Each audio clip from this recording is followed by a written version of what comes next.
So this is the dirtiest gun that I have right now. It is a stamped short-barreled rifle, and I do run a can on it. It does get dirty quick, okay? So let's start off. It's clear, okay? I'm gonna let the bolt go forward, and this is a very tight-fitting gun, so I'm gonna pound the pins out.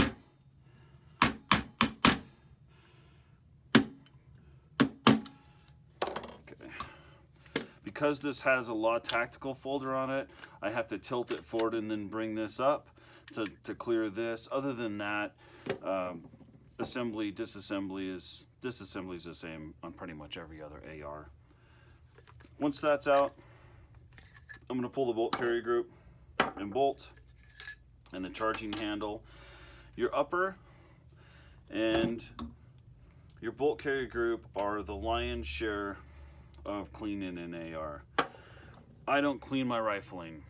I don't push a rod down there, and I don't clean my rifling unless I see one of two things: a massive degradation in accuracy for no other explainable reason, or I believe I have some sort of solid mass or obstruction in there. If that's the case, then I will clean it. But short of that, I don't really recommend cleaning rifling. I see that it does more damage than good. It just doesn't really help a whole lot.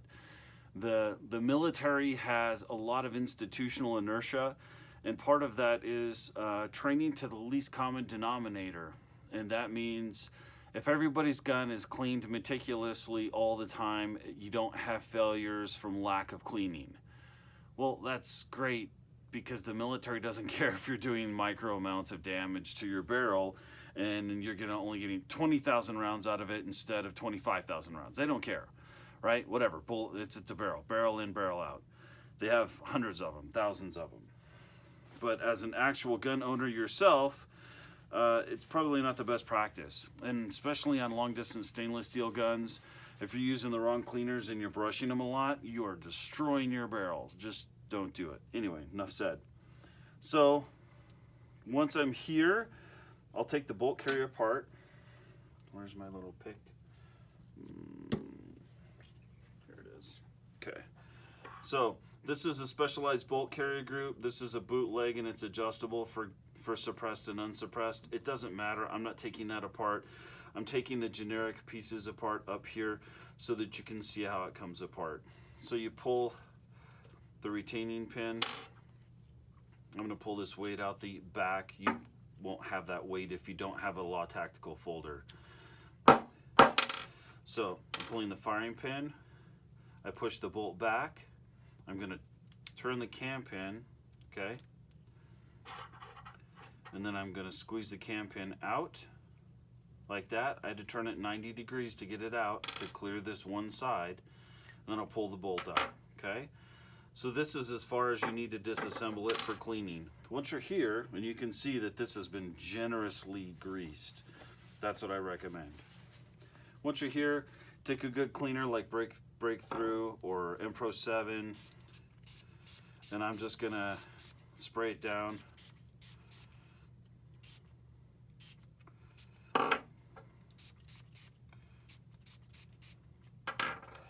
Cam pin, firing pin, firing pin, retaining pin, and then I'll wipe this off. Okay, I'm just wiping that crap off because it's just basically built up grease and carbon on this.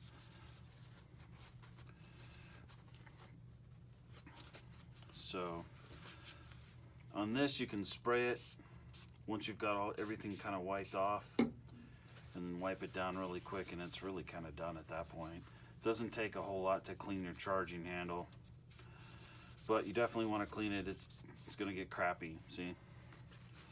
Okay, so that's good.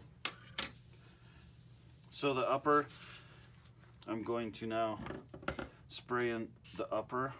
I'm going to spray in the chamber, okay?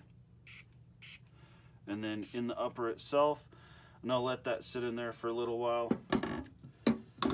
Kind of, I don't know, break down those oils.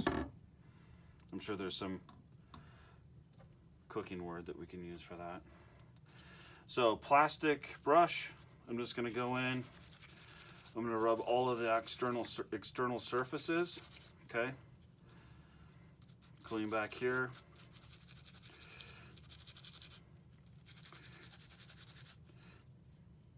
And I'm turning it in my hand, as you can see, right?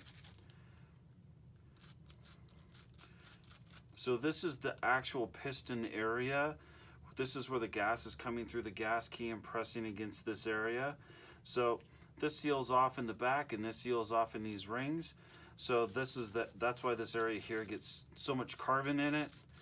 I clean the carbon off. I don't really go after it really hard, heavy duty, unless I see I'm getting a massive amount of buildup in there and I have to clean it to change the rings or check functionality for something that looks odd. Other than that, leaving a little bit of carbon on there doesn't really mean anything. So now what I'm going to do is I'm going to take apart the extractor. I'm going to take the firing pin retaining pin and push the extractor retaining pin out.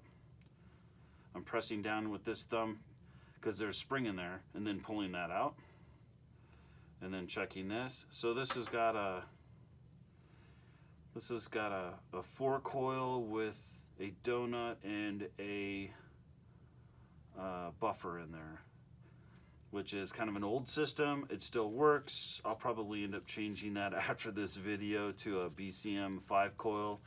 They're lifetime and they'll just last forever. But this one's still functional 100%. There's really nothing wrong with it. So once again, I'm cleaning this, and I want to make sure that I get that channel right there nice and clean. See, it looks a lot cleaner now. And I want to make sure that down in here it's nice and clean. Okay. Make sure that everything's kind of looking good. So a can of compressed air is not a bad thing for these once you kind of get them clean and wiped off to blow out any excess. But you can see after just sitting there and soaking for a little bit, this is actually just kind of pushing the carbon right off. It's just popping right off now. My cam pin's got some wear on it. That's about due. So the cam pin's a wear part. The spring is a wear part. So I'm checking these as I'm cleaning them. They're still okay. They've definitely got some wear on them. I just sprayed all over my gun. It's not good.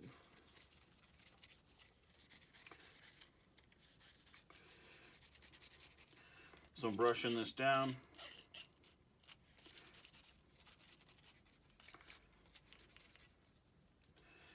And that's it. I mean, it doesn't take a whole lot to clean these. Then you're going back and you're just wiping it off.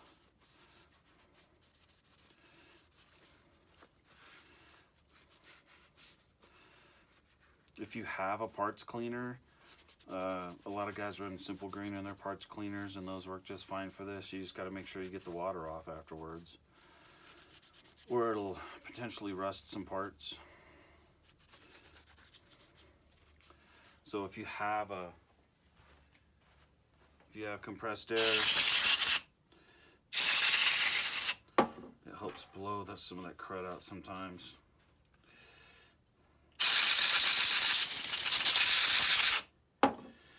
Compressed air just ain't for computers. So we do use a lot of brake cleaner when we're cleaning parts and components on the bench. The reason being is that we're trying to look at a lot more specific items, and we're trying to make sure that things are working properly. So we want to clean them as far as possible. They don't have to be spick and span, spotless clean. Once again, that's a lot of military institutional inertia where they have to be clean to the lowest common denominator. They just don't. So you can see that that's not perfectly clean. You can also see I didn't get all the cleaner off. It doesn't matter.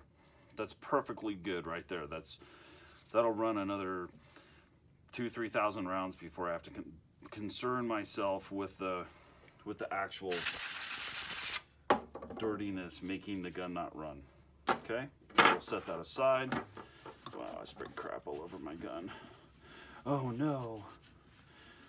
If you can't tell, I don't really care if my guns are dirty or not.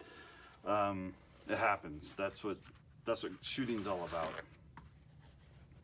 So now that these have all been scrubbed, I'm basically just gonna wipe them off. I'm using just basic paper towels here, okay? Nothing fancy. Except for maybe. So I just sprayed this out. That's what I did. I just did it in a trash can so it wouldn't blow everywhere. Good enough.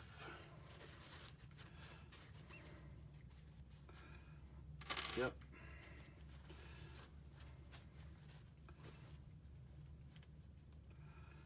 Yep.